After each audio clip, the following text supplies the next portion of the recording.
নমস্কার বন্ধুরা, আমি শুভ্রনীল। ইয়াস নুসরাত অভিনীত আরি ছবির প্রথম গান কিছুক্ষণ আগে সারে গামা বেঙ্গলির অফিসিয়াল ইউটিউব চ্যানেল থেকে ড্রপ করে দেওয়া হয়েছে। গানটার নাম রাখা হয়েছে কিছু কথা। গানটা গেয়েছেন মোহাম্মদ ইরফান এবং অন্বেষা। গানটার বিষয়ে যদি ঢুকি তাহলে একটু পিছিয়ে যেতে হয়। কয়েকদিন আগে একটা পোস্টার এসেছিল, কিছু আলোচনা হচ্ছিল, তোমরা দেখেছিলে। একটা আইডিয়া তো পাওয়া যায় যখন পোস্টার ড্রপ করা হয় বা ছবি যখন নির্মাণ পদ্ধতির মধ্যে থাকে, তখন কিছু কানাঘুষো কানে আসে প্রত্যেকের। কেমন কি স্টোরি হবে না হবে, বিভিন্ন রকম রিভিউয়ার্স আর সিনেমার কমিউনিটি রয়েছে, তো একটা আইডিয়া তৈরি হয়ে যায়। সেই আইডিয়া অনুযায়ী কিন্তু এই গানটা মেলে না। কনসেপ্টটা যেমনটা হতে পারে আমার ধারণা ছিল, তার সাথে মেলে না। তার কারণ প্রিভিয়াসলি যারা যারা এই ধরনের ছবি বানিয়েছে, গল্প বানিয়েছে, সুপারস্টাররা হোক বা প্রযোজকরা হোক, তারা না একটা ধাঁচ মেনটেন করেছে।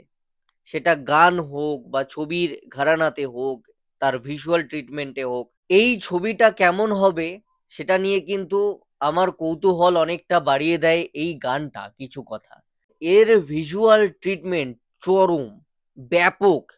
এরকম ছবি আরই যে ঘরানার ছবি, নামটা যেরকম, লেখার ফন্টটা যেরকম, ওই টাইপের কিছু আসবে, এবং যে কারোরই সেটাই মনে হয়েছে।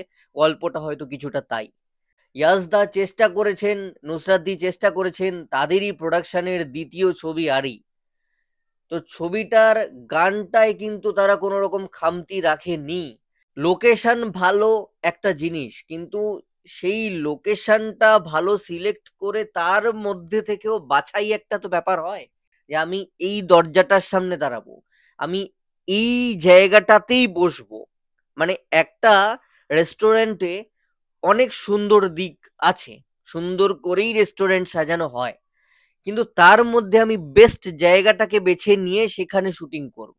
সেই জায়গাগুলোর সেই কাজগুলো না এই টিমটা ভালো করেছে। এই ক্যামেরার কাজ দুর্দান্ত এই গানটার ক্ষেত্রে। কিছু কিছু অ্যাঙ্গেল, কিছু কিছু ফ্রেম, কিছু কিছু শর্টস জাস্ট অনবদ্য লেগেছে আমার।